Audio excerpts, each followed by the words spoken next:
With talking about education now, I would like to thank my guest over the phone, Mrs. Sonia Atiyah from the Tunisian Coalition for Education, and we are going to talk a little bit about reforms because recently they kind of highlighted the importance of emergent reforms that have to be done in the field of education. Hi, Mrs. Sonia, how are you?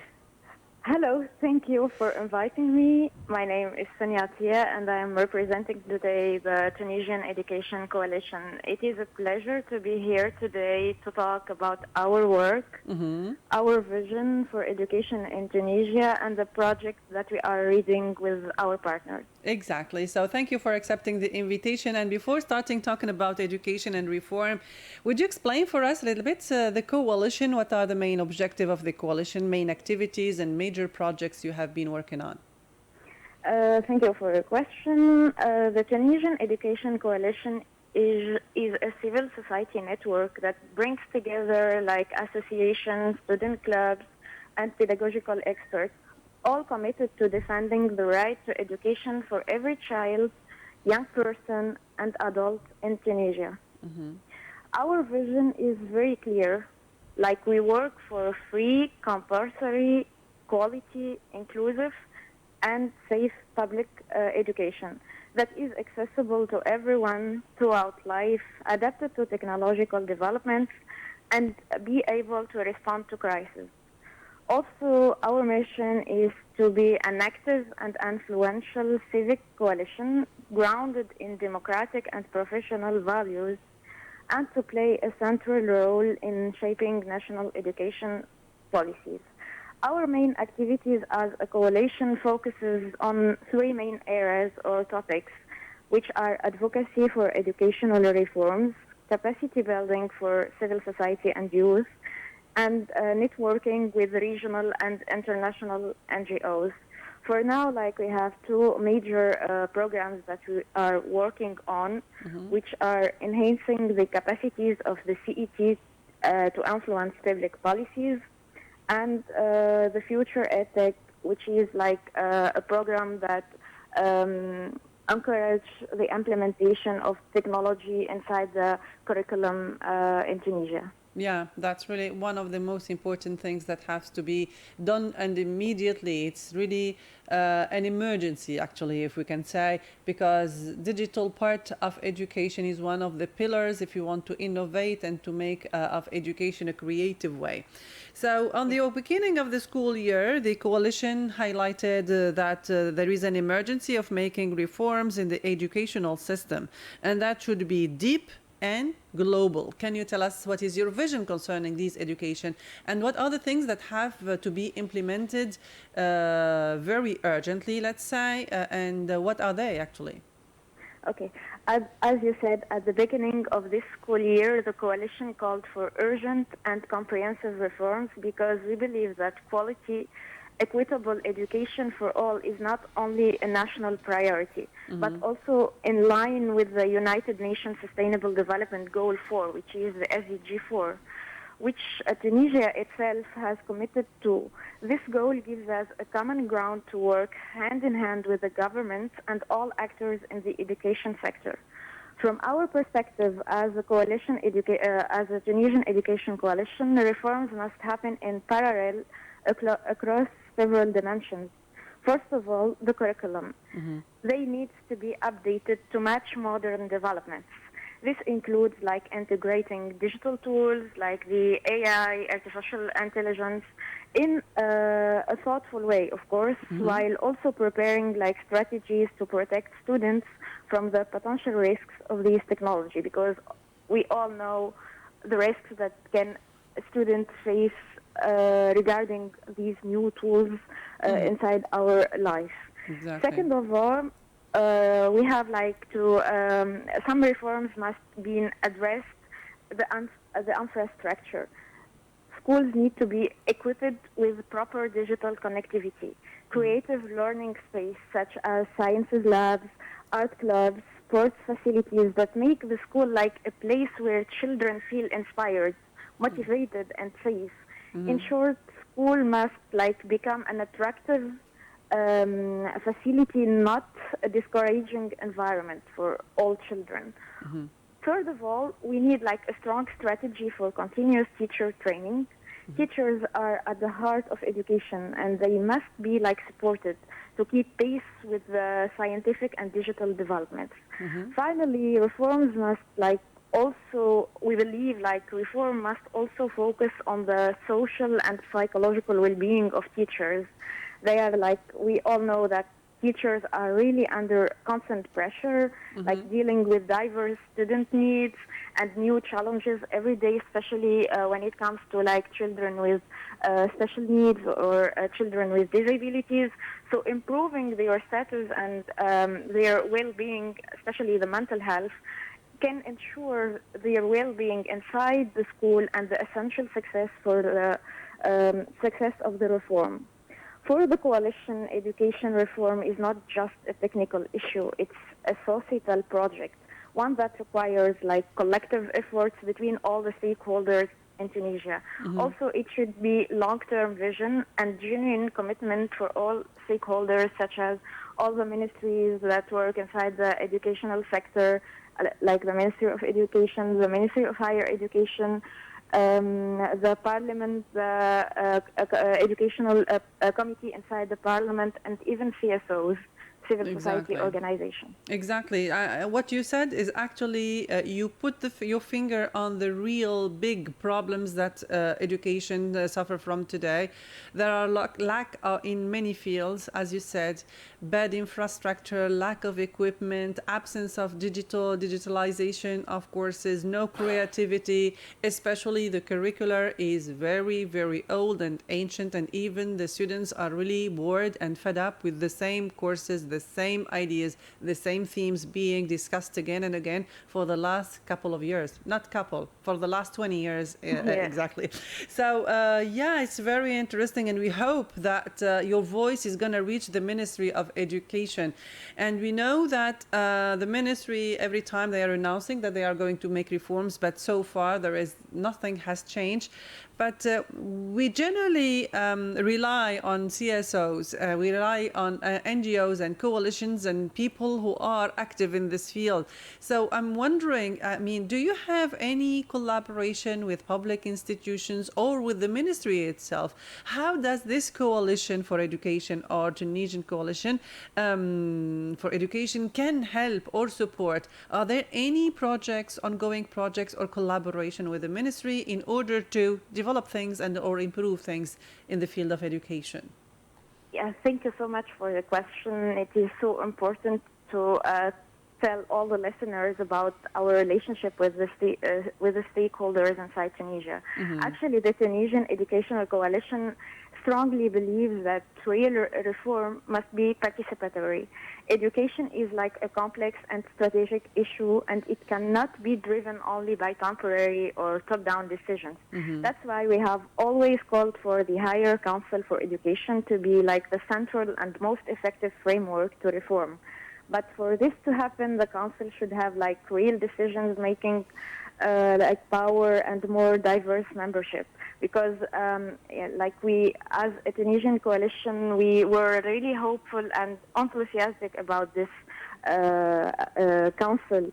But when we saw the law that monitor this the legal form of the higher council, we found out that the membership will remain only within the ministries, which was not expected by us, because we were expecting like the civil society will have a chair inside this council. So instead of being limited to a purely consultative role dominated by the executive authority, we are now advocating like to have a chair for civil society inside this council. From our side, we are ready to contribute with the expertise of the civil society, youth clubs, and education specialists that we work within collaboration within the coalition, because reforms like require many perspectives and field experience.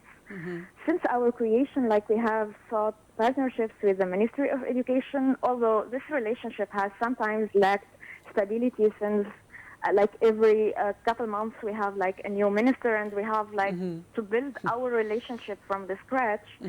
So the ministry has participated even within this unstable relationship. We have like many participation in within the Ministry of Education with our education policy dialogues, because the coalition is known for his forums and policy dialogues forums that we organize mostly at December each year at the end of the year. So we try to invite all the ministries that have relationship with the education, and like it was success that each time we have like the Ministry of Education, the Ministry of Youth, and so on. So also like we work together within the Ministry of Education to develop a policy paper on education financing in Tunisia. Today we are working on building a strategic partnership protocol with the ministry. This would allow us or allow the coalition to take part directly in policy discussions, because that's what we achieve to work on, to change, to reform the educational policies that we have in Tunisia. So while also enabling us to work inside schools on key issues such as like school dropouts, violence, drug use, and to support cultural and intellectual activities for students. So for now, we are working real hard to get this protocol signed from both sides. We hope so. We hope so, Yeah. because I also believe in participatory approach where civil society can help and lend a hand to the Ministry of Education, because they cannot act alone. They cannot consult, just drop out some decisions and laws, and that's it. So we hope that they are going to this protocol is gonna come out with a very interesting input. So last question for you is concerning a project or program. It's called Education Out Loud. I'm really curious about it, and we'd like really to know a little bit more. Education Out Loud, or EOL, is the largest fund of the Global Partnership for Education, or GPE, that is dedicated to support civil society advocacy and accountability in education, because the strongest thing that we can act as a civil society, you can't act alone, because one hand can't clap by itself. So we have to raise one voice, so we can like achieve our goals, to achieve the reforms that we want to. So, and to have like the accountability and transparency between each part that has like relationship within the education system. So this fund or this project, it provides like funding and technical support for organizations like ours, like the Tunisian Education Coalition, so that civil society can play an active and influential role in shaping education policies. The focus is always on ensuring that education systems respond to the real needs of communities, especially the most vulnerable or marginalized groups. Through AOL, the Tunisian Education Coalition gained like the capacity to engage in education sector planning, policy dialogue, and monitoring, while also promoting transparency and accountability in national policies. For now, like we had many advocacy campaigns, one related to the financing of education, the other one will be on the importance of engaging the Ministry of Technology and the Ministry of Education to have like a vision on how we can integrate like the digital tools and numeric tools inside the curriculum in Tunisia. Also, like we are planning to have an accountability campaign, so we can ask or take the Ministry of Education accountable to every penny that have been spent in the education sector for those last years, whether everything is going like they already planned or not, what's the real problem, how can we like really evolve and development our work, and how we can have like a one vision together so we can achieve the reform that we want to. Today, EOL actually works with around 100 organizations in more than 60 countries, creating a global network for advocacy for the right to quality, inclusive education, and the coalition, the Tunisian coalition has many great relationships within the coalition around the world, from Africa, from Uganda, from Nigeria, from different countries in Africa, and we manage, or we are talking, how can we advocate together, what are the plans, which problems that are in common inside our country, so we can advocate it in one voice. So this is AOL. Yeah, okay. So it's clear. So you are not working alone, but there are plenty of other NGOs and associations that are working in the world where you are collaborating all together. It's kind of that you are part of an international coalition. Yes. Yeah, thank you so much, Mrs. Sonia Attaya, from the Tunisian Education Coalition. It's been very clear that, and you highlighted it in a wonderful way, that there are very emergent and pressing reforms that have to be done in the education sector. And all we need and all we want today is that the Ministry of Education opens its doors, its ears, its heart for all of you, those who are advocating for a better education for our kids. We really want to have a school that is more attractive, more enjoyable for all our kids, so that when they go to school, they are going to go happy. The same thing for teachers who are suffering so much. Thank you so much, Sonia. Thank you so much. Also, please, I want to share that everyone is really welcome to join or to go online on our official website, also on our official Facebook page, which its name in Arabic, Itilaf Tarbawi Twansi, that is the Tunisian Coalition Education. So we can learn, or you can learn more about our work, what we're doing, and what our statements and opinions about the educational reforms in Tunisia. Thank you so much, Sonia Attaya. Thank you. We continue with the music, and we'll still update you about what's going on the national scene. Back to music.